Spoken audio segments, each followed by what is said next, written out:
Hello friends, today I am going to talk to you about my book, Have the Women Left Venus?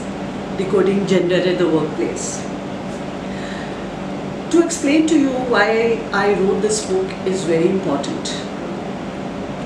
I wrote this book at a very crucial period in my life. I had broken my right arm and I broke it twice in the span of 6 months. So the doctor had put an iron plate. And at that point I thought my career was over because, that's what we think, what I call limited thinking, that if my right hand is useless, then I am useless.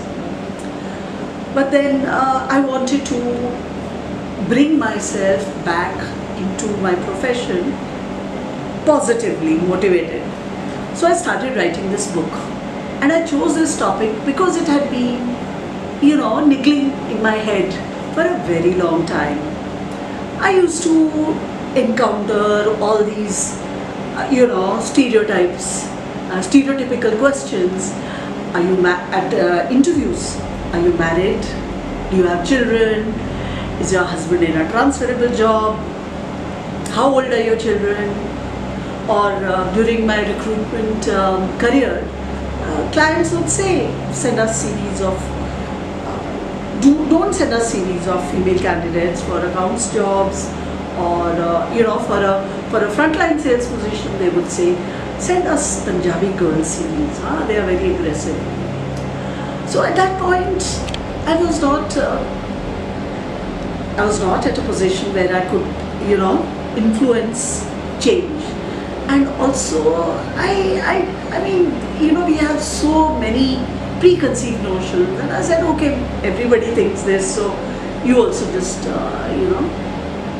become one of the herd. But as I wrote this book, I began to learn so many things and the issues with gender that exist in organizations. So as I began talking to people, I also was in a different country, and I saw what other countries were doing for the women in their organizations, and how much they were investing in providing infrastructural arrangements for the women, and not only for the married women, even for the unmarried women. There was so much of security, and I said, why isn't it happening in my country?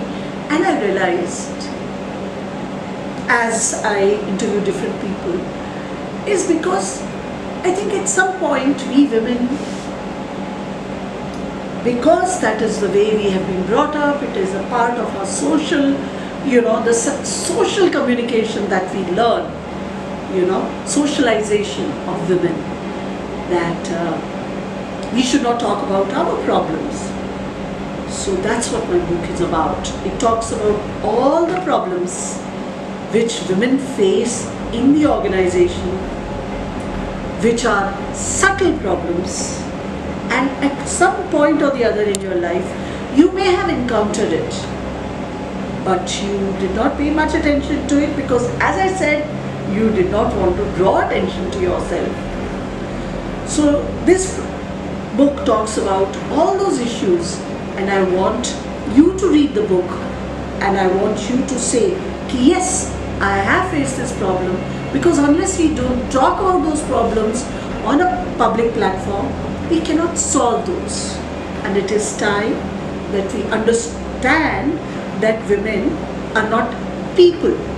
They also represent a huge diversity of our country, and to that extent, our human resource policies will be much richer when we begin to understand how this diversity can be a driving force within the company. So that's it for now. Read my book. It's available on all online bookstores. And do write in with your feedback.